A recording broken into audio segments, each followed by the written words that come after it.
1938년 2월 제 나이 7살 때 아버님이 신사참배를 반대한다는 명목으로 인해서 일본 경찰에 의해서 저희들 보낸 데서부터 끌려갔습니다. 그로부터 7년 후에 싸늘한 시신이 되어 피골이 상접한 채 사가 상자에 실려서 니아까지 끌려서 다시금 저희 가족 품으로 돌아왔어요. 주기실 목사님은 경상남도 창원에서 주현성 장로의 넷째 아들로 출생을 했습니다.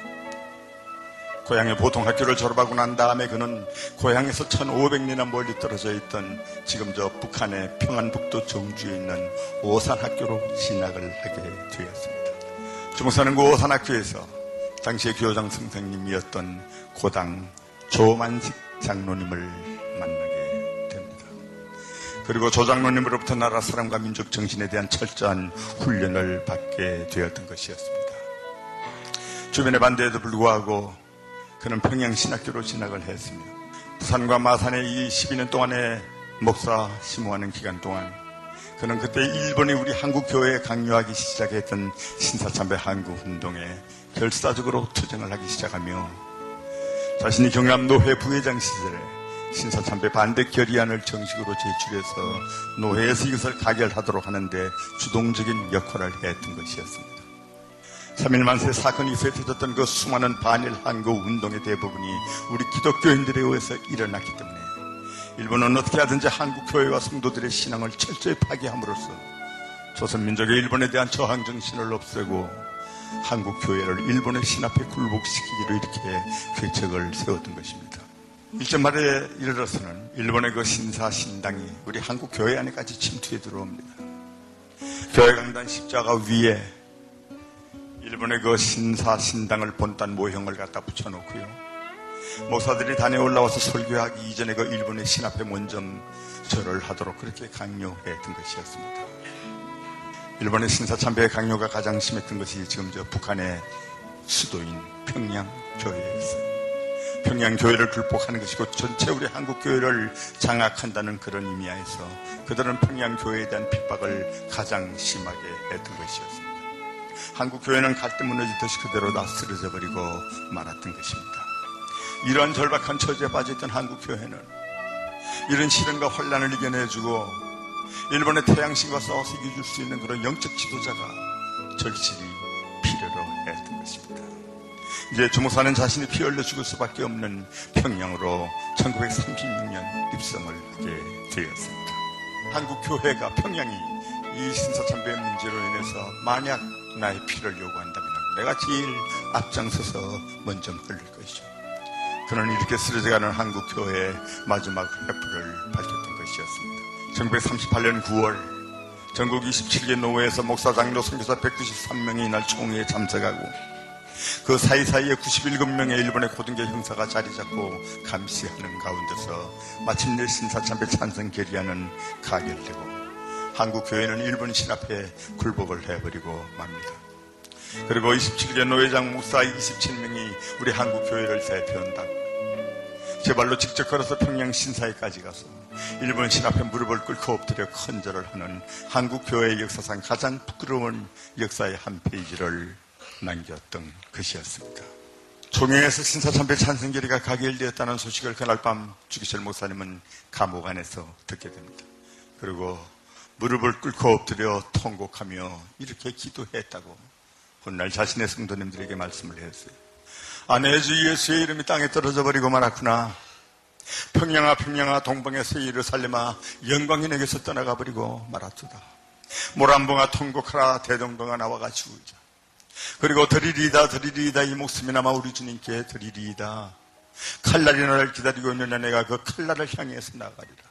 누가 능히 우리를 그리스도의 사랑에서 끊으리요 나에게는 오직 일사각오일 뿐이리라.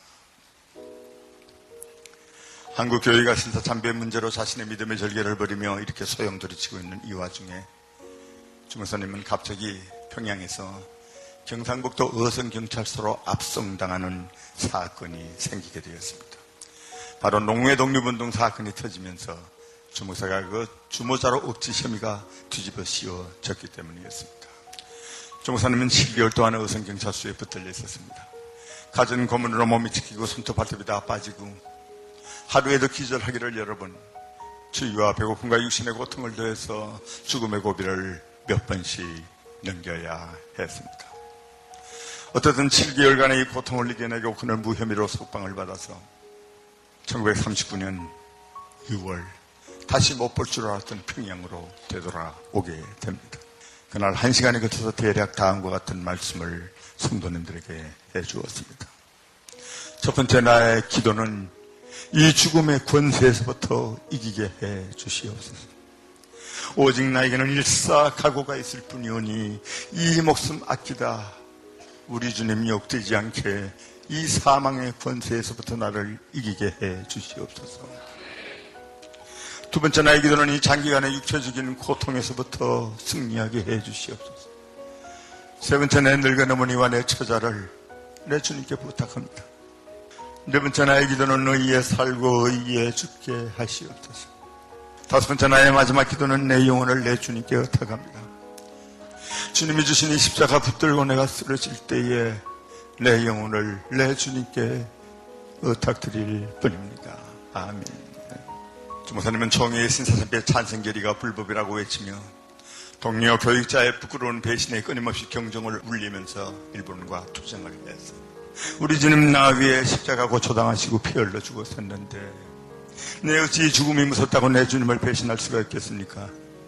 나에게는 오직 일사각오일 뿐입니다.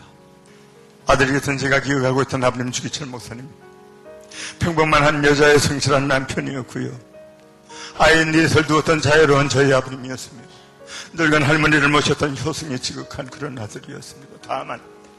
다만 예수님을 향했던 그의 사랑이요, 예수님을 향했던 그의 믿음이 이 모든 것에 우선했을 뿐이었습니다. 그리스도의 사람은 살아도 그리스도인답게 살고 죽어도 그리스도인답게 죽어야 합니다. 죽음이 무서워 예수를 저버리지 마십시오. 불의 꽃과 같이 시들어 떨어지면 끝나버릴 이 목숨을 아끼다가 지옥에 떨어지면 그 안이 두렵습니까? 한 번 죽어 영원한 천국 복랑 누린다면 그 안이 또한 즐겁습니까? 이 주목사가 죽는다고 슬퍼들 하지 마십시오. 나는 내 주님밖에 다른 신 앞에서는 무릎을 꿇고는 살 수가 없었습니다. 주님 향한 나의 정절을 지키고자 합니다. 언젠가 우리는 아주 좋은 나라가, 언젠가 우리는 아주 좋은 때가 오지 않겠느냐. 어머님이 늘 그랬거든. 광복의 날이 반드시 찾아올 거다. 그걸 기다리며 그것을 위해서 기도하며 허리를 졸라매고 그렇게 지냈습니다. 감옥살이 7년, 마침내 주목사님에게 마지막 순교의 날이 찾아옵니다. 1944년 4월 21일이었습니다.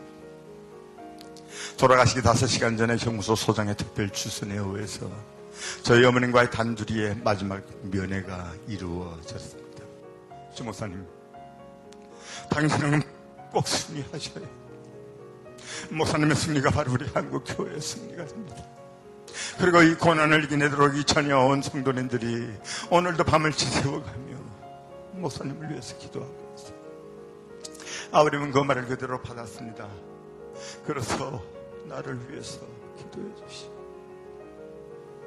늙은 어머니가 내 어린 자식들을 당신한테 부탁하겠소.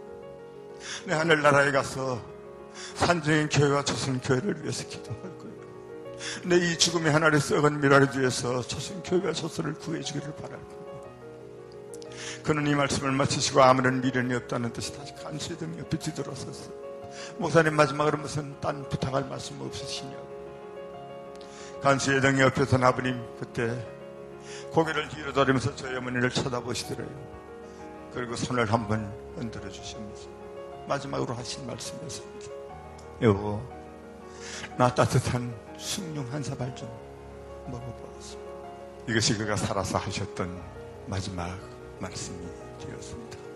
아버님과의 어머님과의 면회가 있고 난 5시간 후에 1944년 4월 21일 금요일 날 밤 9시 주기철 목사님은 7년간의 감옥살이 끝에 평양 형무소 차디찬 감옥에서 한 사발의 따뜻한 숭늉을 그리워하며 이렇게 순교했습니다. 그 나이 48이었습니다. 시신 한가운데 고개를 숙이고 있던 저희 어머니 방을 쾅쾅 때리고 관을 쾅쾅 치면서 교인들을 쳐다보면서 장로님, 집사님, 지금은 올 때가 아닙니다. 지금이야말로 기도할 때예요. 주무사는 결코 나약해서 무식해서 힘이 모자라서 죽은 사람이 아닙니다. 당연히 말아야 할 때 버물이 될 수가 없어서, 당연히 가야 할 이 길을 피하고 싶거나 도망칠 수가 없어서, 그리고 당연히 죽어야 할 이 시간에 살아남을 수 없어서 죽었을 뿐입니다. 그리스도와 더불어 고난당한 자만이 그리스도와 더불어 영광을 나눌 수 있습니다. 주무사는 이렇게 돌아가셨습니다. 그분은 하나님과 부끄러운 죄인으로서, 인생의 낙오자여 실패자로서 남으로부터 비웃음을 당하고 조롱을 당하던 그런 모습으로 그는 이 세상을 떠났습니다.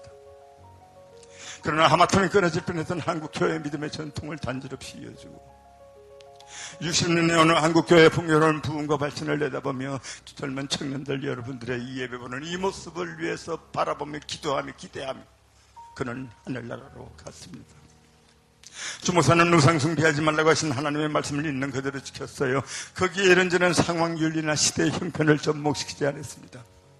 예수 사랑과 나라 사랑은 입으로 하는 것이 아니라 행동으로 실천하는 것임을, 자신의 피를 흘리면서 가지고 그것을 실천하는 것임을 우리에게 보여주었던 주기철 목사님, 그런 믿음의 선배를 저는 오늘 아버지라는 이름으로 존경합니다. 그리고 그 아버지 하나님이 바로 저희 하나님을 여러분들 앞에 고백드립니다. 오늘 이 자리에는 여러분들이 전부 다 순교의 길을 갈 수도 없어요. 그것은 하나님이 내린 큰 축복이라고 저는 지금도 믿습니다. 그러나 우리들은 순교적인 정신은 꼭 가져야 할 것이라고 이렇게 저는 생각이 돼요. 나라를 사랑하는 마음에서, 하나님을 사랑하는 마음에서, 이 나라가 어디로 가야 하느냐 하는 것을 생각해 보면서 우리는 앞서간 우리 믿음의 선진들의 그 순교의 정신을 그대로 이어가서 정말 내 자신 하나를 포기하는 한이 있더라도 우리나라를 구하고 우리 가정을 구하고 그리고 하나님께 영광 돌리는 그런 일을 해야겠다는 그런 각오를, 그런 결단을 오늘 이 자리에는 여러분들이 뒤따라가면서 깊이 결단하는 그런 한 시간이 되었으면 감사하겠습니다.